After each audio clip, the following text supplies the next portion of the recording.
Hi, my name is Vivek Gupta, and I am one of the members of the OneInMath team. This presentation is for uh, high school students and adults who are interested in starting the OneInMath chapter in their own local library. So let's get started. Um, OneInMath is a program to really help spread the love of math in young kids. And it has the secondary goal to also help high school students to become better leaders and be more prepared to face the real world in college and at work after that. Um, so before we get started, just a little bit of uh, photos of the program in action in various libraries. Um, this is a typical class that you see on the left hand side. This is like how we got started with a very small number of kids. This is a typical, setup where the tutors are. There is one tutor, and then there are like 4 to 5 kids around the tutor, and there's a personalized and individualized tutoring. Again, this is another class of the same similar class in action. This is volunteer training that is going on the left hand side. So just a few samples here. And, the volunteers have spent over 10,000 hours, actually tutoring and teaching, dedicating their time for this program. Um, so this is our agenda. We'll talk about OneInMath, what it is and why it is, some history and how it works. And we'll also talk about what we provide as OneInMath as an organization and what we need from the library because this program is in partnership with the library. So we have expectations what library needs to provide to us. And then what are the next steps for you to actually take to start the program in your local library. Um, so about One in Math. Uh, so the primary mission of our program is to build a strong foundation in basic arithmetic for the kids from kindergarten to third grade. And we believe that the arithmetic, taught at this young age really helps them to succeed in the classes and the schools right now, but also in the future. And our secondary mission is to really create opportunities for high school students so they get an environment to experientially develop valuable leadership skills. It's not like something that we teach in theory. Through the program and the way it is structured, the way we train them, and the way we have them execute this program, it helps them to build the leadership qualities, the communication qualities, and it builds a strong foundational character, in terms of honesty, in terms of responsibility, in terms of accountability, etc. So One in Math is a free program. It is also a structured program. It's not randomized. There is a very nice structure starting from one digit addition to four digits division.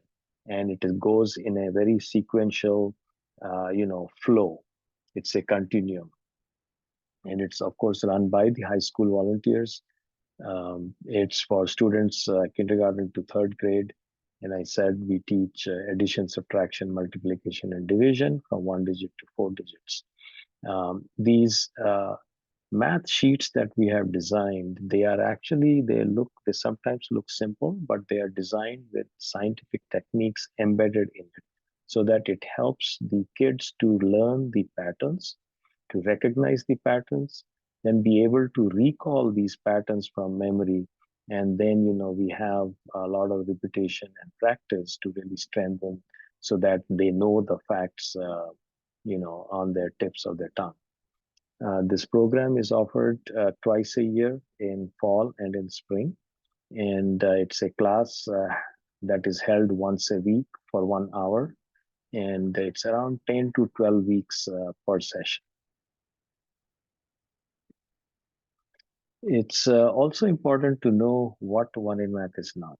It is not a substitute for math curriculum. We do not teach what is being taught in the school and try to follow the curriculum. It is not a homework center. It's not a drop-in class. The parents have to sign up and they have to commit to bring their students for the whole session. And it does not cover the concepts of time, money, and measurement. We only focus on the arithmetic part of it. And we do not prepare for the standardized tests. However, even if we don't prepare for the standardized tests, we have innumerable number of feedback and testimonials from parents that it has really helped their kids do better in school. It has helped build their confidence, and many times they have actually been accepted in more advanced classes. So, having said that, just to remember, one in math is foundational. Trying to build the foundation, it's not goal oriented to help them pass a certain test. This is some information about, the value of our program and why it is important to offer for these young kids. There are several papers that have been published around, importance of math in this younger years. These are the three that we thought were quite relevant for us. The first paper is one of the most quoted paper. It's a longitudinal study of six different experiments, and there are like 12 authors from well-known universities like Northwestern, Columbia, etc. And basically, what they say is that the math skills have the greatest predictive power, followed by reading and then attention skills. So that's really important. That math is really important in these young people. The second paper talks about what kinds of things are important to teach. It basically talks about pattern recognition, measurements, and advanced number. We do pattern recognition and we do advanced number. We don't do measurements. And that what they're saying is these kinds of things actually help on the overall eighth grade outcome, if you do it in these early years. The third paper we felt was the most important and relevant, in terms of the impact that our program can have. It's a two-part thing. The first one is about, the 1 in 5 adults, which is 20% of adults, are functionally innumerate, which means manipulating numbers and playing with numbers is hard for them. They can't do it. Given the way the trend is going, math and computers becoming extremely important. So this is alarming. We need to prepare the students to really love math and not fear that and not be functionally numerate as they grow up. The second part of the conclusion is really what is relevant, which is also represented in this graph. These are like the grades 1, 2, 3, 4, 5. And this is basically a scoring system that these authors developed to score the functional numeracy, how confident or comfortable the students are in terms of manipulating numbers at different levels. What they found was the students who scored low in the earliest, like the first grade, even though their number system knowledge increased, but they always remained at the lower end of compared to the kids who scored high in the year one or the first grade. They consistently remained high, and as their number system knowledge grew, so this gap remains. So it's really important if we can intervene at this younger years, then we can change this graph from going this way to kind of going up like this, right? We want them to kind of get here. So that's the key importance of this program, how we can have an impact and change. So basically, it has like a really long-term benefits. Right? That's the main point to kind of understand. Um, so here, the other thing is if you look at the need in the classrooms, which you must have had your own experience. Classroom in schools nowadays are large classrooms, and teachers have a limited time to devote to each students. And teacher teaches the whole class, and the students have to learn at the pace that the teacher is teaching. If the child is if the child falls behind, it's very hard for them to catch up. And if the child is advanced, then they get bored in the class, right? The other thing that you might have noticed in your experience is the parents are unable to help in many cases. They either lack time because they're working double shifts or working really long hours. They don't have the knowledge, how to teach and how to be patient with the students and everything. Or they don't have the discipline, right? That they need to teach it every day and they need to teach it consistently, etc. The environment at home may not be conducive. There might be issues or things that are going around, maybe loud noises or relationship issues, etc. And many times, there are several private tutoring classes, but parents may not be able to afford it. The other thing that happens that we have observed is there is a lot of comparison and pressure. And the pressure comes from parents, pressure comes from the peers, of their own kids, school friends, and everything. And there is always, there are many times there is this comparison between different kids, and that creates a lot of math anxiety for these kids.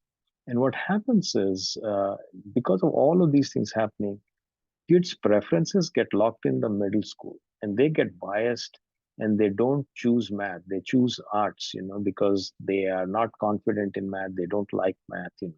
They have fear of math.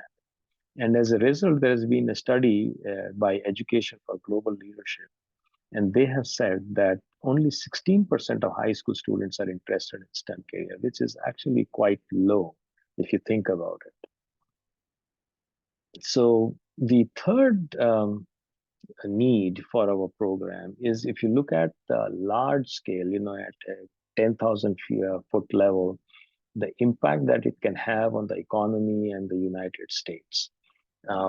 The first bullet point here, there is this program for international student assessment. It's an international body that basically assesses students from different countries on the competence of math. And the United States ranks 38 out of 71, which is quite pathetic, given that United States is supposed to be the most advanced and number one country in the world, and the number one economy in the world.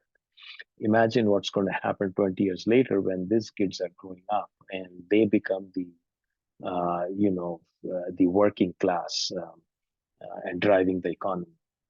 The second thing is, if you look at the amount of money that is being spent trying to encourage high school kids to choose science and math, right? And the amount of money that is being spent to help them, learn the math that they have missed in the school years, so that they can take these STEM pathways. It's this report by Alliance for Excellent Education, they estimate around $1.5 billion being spent in remedial math education. Then McKinsey, a study by McKinsey, Global Institute, they basically said if we can add a STEM worker generates an average of $43,000 more in economic output.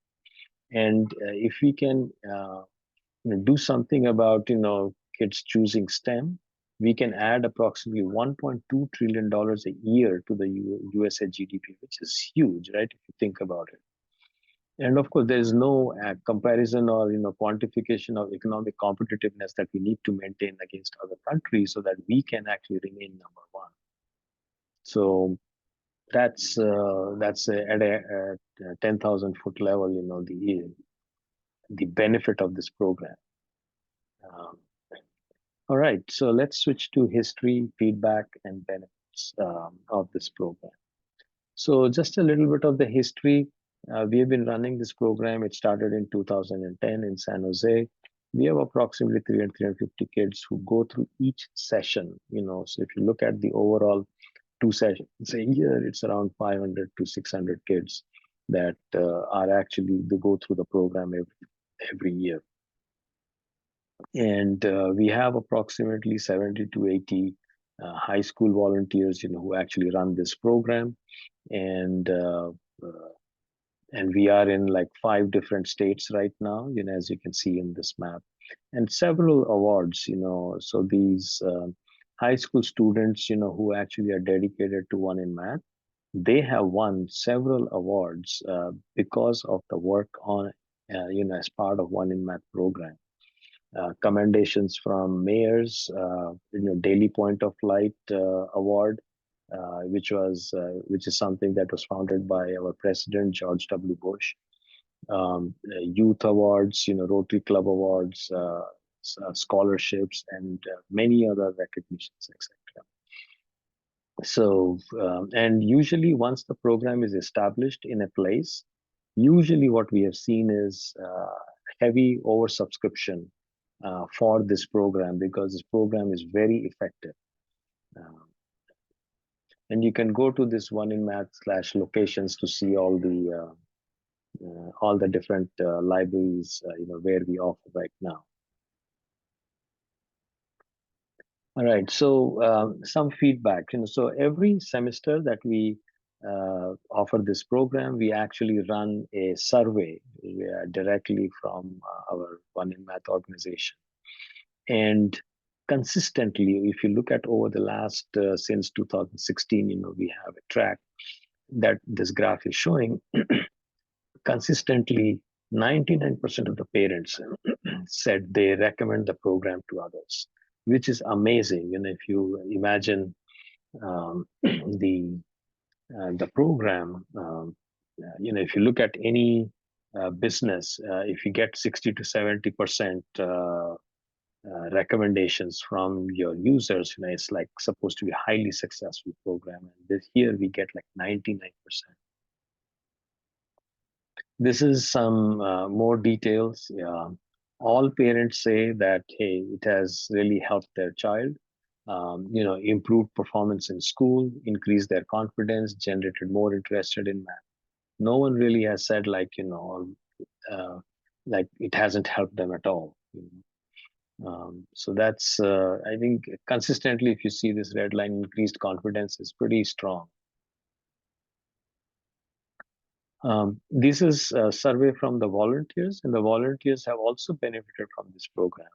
Volunteers like yourself, more responsible, increased patience, better communication, better multitasking, etc. And this is really important. Like almost everyone says that 87% of the volunteers have said this, and which really helps you to be prepared and ready to enter college. This is testimonials, and we have hundreds of these testimonials. Consistently, if you look at some of these things, it helped my daughter speed with math and improved her to learn to do math without drawing pictures. This one, is like someone wanting to actually start the OneInMath program because they had a job transfer because they liked the program so much. Here's a program where my daughter has been selected to participate in the accelerated math program. Same thing, right? My son really struggled in math until he met Arthur. And my son has more confidence to do his homework and academic. I can see the difference. So there's like a whole bunch of different, this is, one of the examples from the volunteer. There are many examples. And consistently we get requests to increase the program to accept fourth and fifth graders and to increase the capacity of this program. This is, more kind of a different way to look at, the need for why parents and students come to our program and what they get ultimately, right? Means the students and parents come because they want the kids to do well, they want to catch up or do well in school. But what they get out of it is a lot more than just doing well in school, right? They love math, and they don't have the fear, which is really important. They have more confidence, they have increased self-esteem, performance in school, etc. And parents also learn that it's really important to have that commitment and consistency, right? And also gratitude, because the program is free. High school volunteers come for volunteer hours, but what they take back is leadership, teamwork, conflict handling, communication, motivations, patience, responsibility, accountability, etc. And library, of course, they want like quality foot traffic, and they get quality foot traffic, in loads. Um, so let's go into like how it works now. Um, how it works. Number one, as I was saying, the environment is equally important, if not more, than the content that we teach in the program. And so we have designed the program through a lot of experiments and through a lot of learning. The program itself is structured so the students learn at their own pace. We don't really try to rush them to cover a certain number of packets or number of concepts. And at the same time, we don't let them just play around. We just maintain that right level so that they can keep moving along and they do the best they can.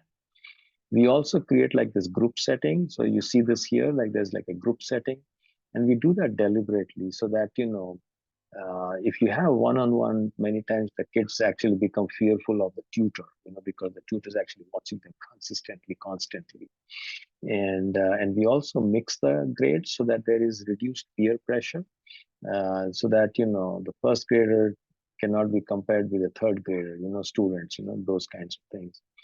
And we have a pretty extensive set of diagnostics that you will learn in when you go through a tutor training, how we actually evaluate what the student knows and what his level or her level is. And we start from there so that the confidence can be built.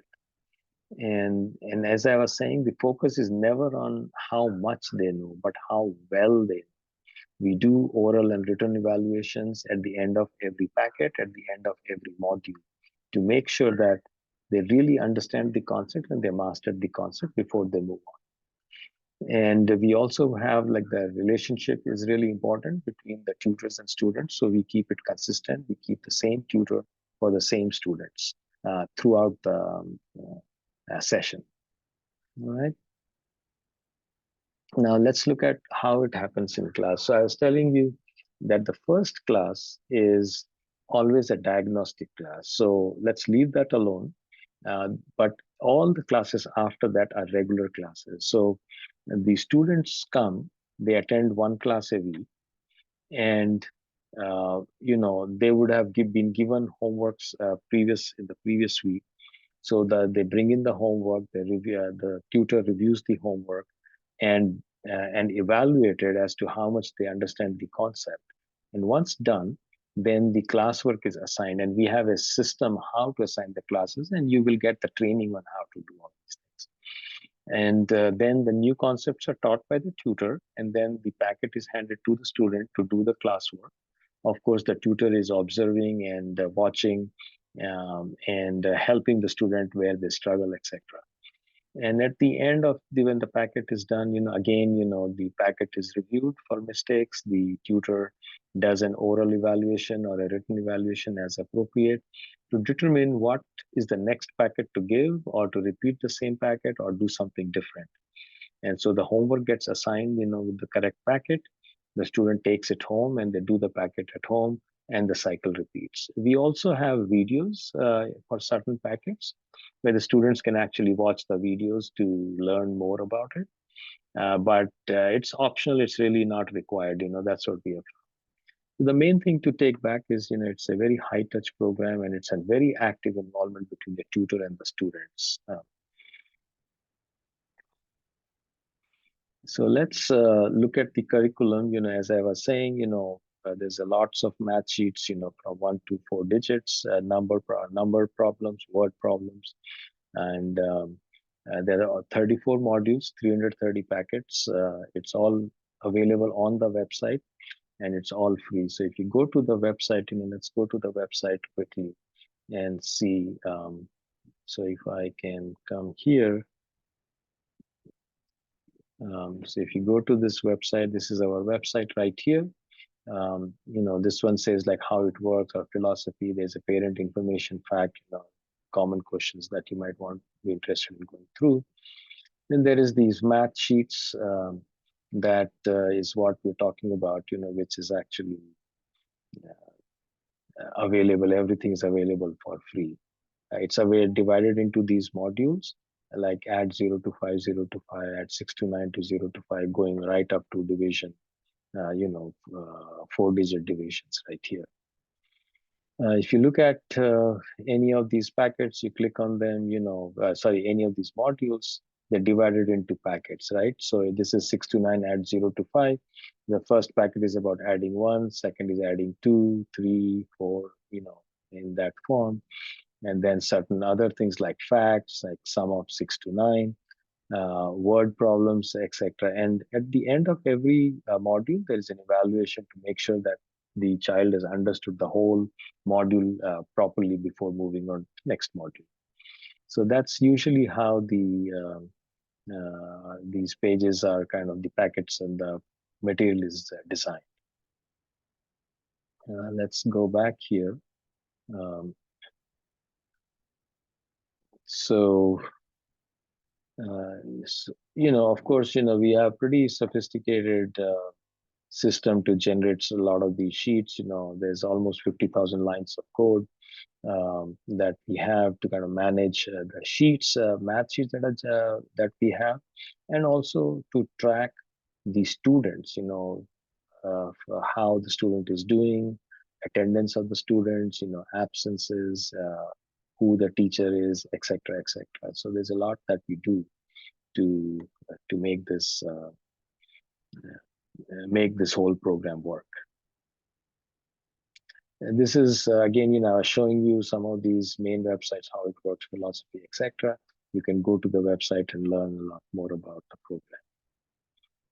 All right, now let's switch to what are the responsibilities, right? And the responsibilities of you as a session lead or a session manager, and then the responsibilities of the library and responsibilities of the OneInMath system. So we'll go through all of that. All right, so we have like basically three different roles.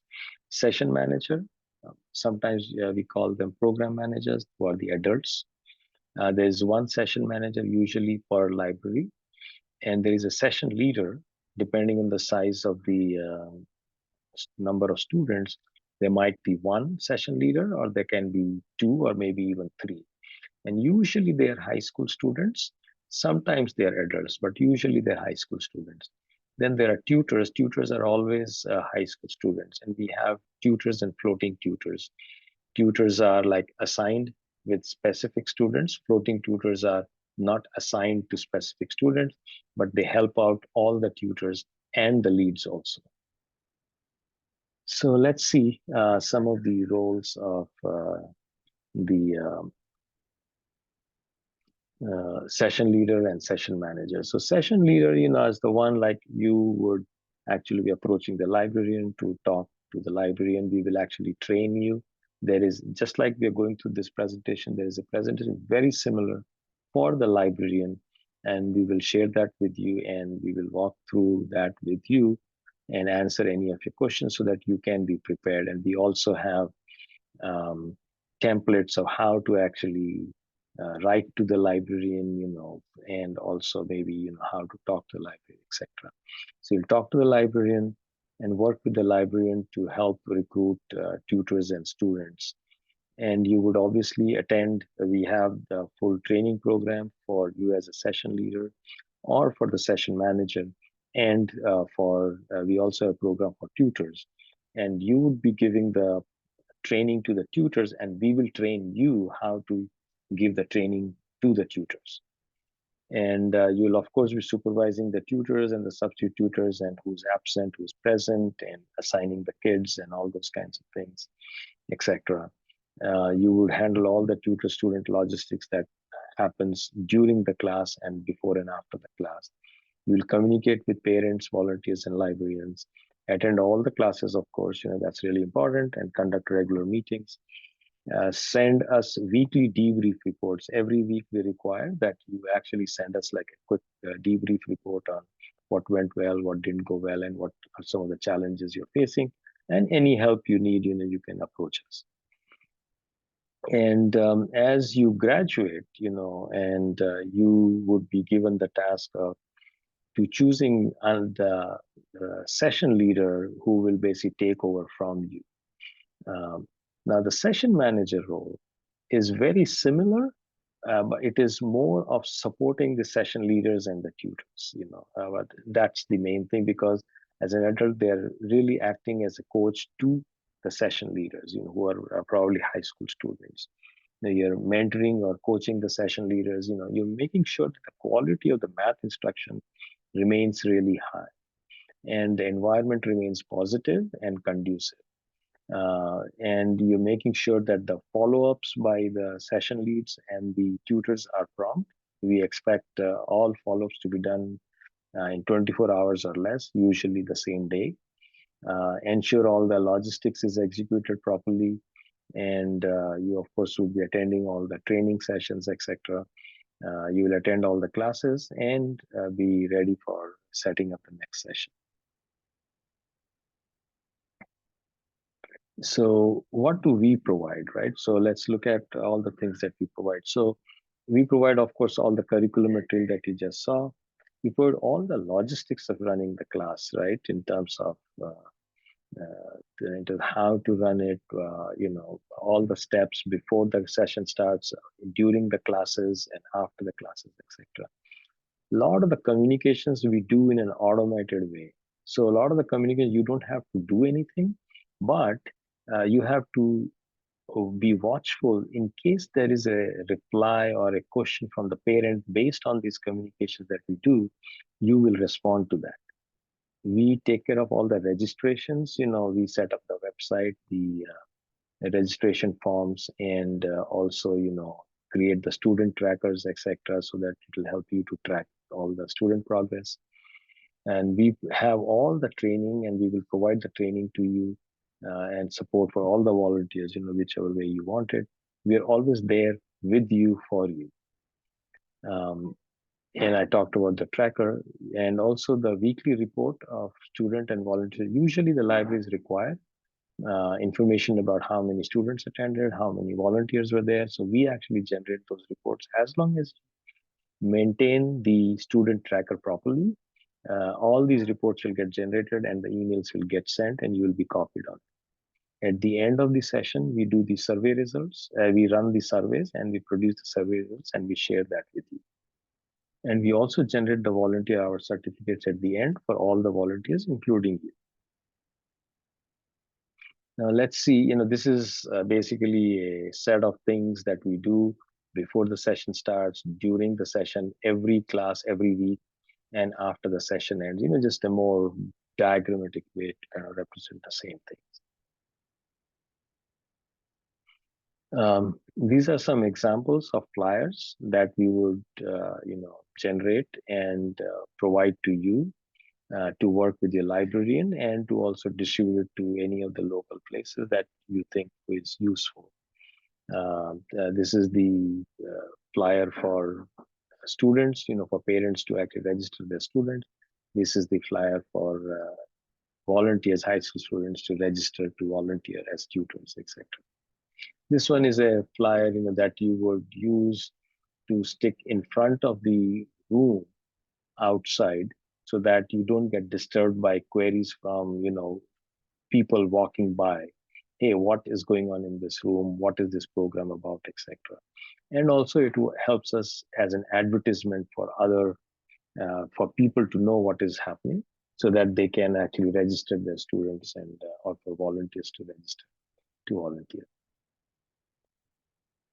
This is an example of the email that I was talking about that we send out every week to the librarians. And of course, you're copied on every correspondence we do automatically. Okay, so now we talked about your role, we talked about our role, what we provide. Now we're talking about the role of the library and what they need to provide. So first of all, room reservation. We need a space, we need chairs and tables. So we need a block of 2 hours every week for the duration of the session, and we need one booking for training, for tutor training, volunteer training. And then we need help from them to print math sheets. Usually 15 to 20 math sheets per student has to be printed for every class. And so they would actually print it out. So you would provide the PDF files and we will show you in the training how to do all those things. And you would give them the USB drive, and they would print it and keep it ready for you for the next class. Then, of course, simple things like pencils, erasers, sharpeners, stapler for your use. The other thing that they need to provide is assistance or help with recruiting volunteers and students. It's the first time that you do it, the first 1 or 2 times, it's just a little bit more work because people don't know about the program. But after that, things get a lot easier. And we give you the flyers, that you would ask them to actually post it, and we would go and check just to make sure that they really put it up on the information desks or any of the key locations where it makes sense for people to start to email any teen volunteers. They have like a team reach program or some other group of teens that they can reach out to. Post the opportunity in the library website and any social medias that they can. If they have account to Nextdoor, if they could post it on Nextdoor, that would be nice. Or you, as a local, in the area, your parent might have an account, or your parents' friends, neighbors may have an account. You can ask them for help to post on Nextdoor. You may have to contact high schools. You can definitely contact your own high school to promote it, but maybe the other nearby high schools can do that. And we can post it on Volunteer Match to advertise about volunteers, and we are seeing good response from there. Same thing for students. You can post the flyers in the libraries, on the website, next door, and maybe contact local elementary schools. Usually, contacting high schools and elementary schools is usually not needed. Most of the time, if librarians can actually promote it properly. But sometimes, initially when you get started, you might have to do that. All right. So that's basically what we need from the libraries. It looks like, okay, well, there's a lot, but it's really not a lot once you get started. So what's the next step for you? So the next step is, to follow up meeting to go over the library presentation. They will share that with you. Identify the library that you want to start. Talk to the librarian, right, to start the chapter. We can help, for you to practice, the librarian presentation, and you can do a mock practice with us. And we can also optionally attend the librarian meeting that you have with the librarian to support you and to guide you as necessary. Um, you want to assess, the library that you want to choose, that they have a healthy high school volunteer base, because if they don't have any teen volunteers, it's going to be very hard for you to recruit them. And follow the next step with the librarian, as explained in the librarian presentation. Basically we go through the list, the same checklist that I just showed you of what libraries need to kind of provide to us. You will go through the session and leads training that we will set up for you. And of course, this is just a tip to kind of start small so that you get to learn and practice, and then you can start to expand more and more. All right. This is a sample email template that you can send to the librarian. We will share that with you. It's something that makes it kind of easy for you to get started. And this is the information that we require once the agreement is there. And then this is the information that we need to set up the system, your library as a chapter in our system. And we will share all these things with you. Yeah, that's it. And if any questions, you can reach out to us, talk to us. We can set up an individual time that we can discuss anything that we have covered here or any other questions that you have. You can also email us or write to us for the questions that you might have. All right, thank you. Thanks very much for your time. We hope you would take the initiative to start the OneInMath program, and we have seen this has really been helpful for individuals like you to grow into more more of a leader as a human being. So good luck to you.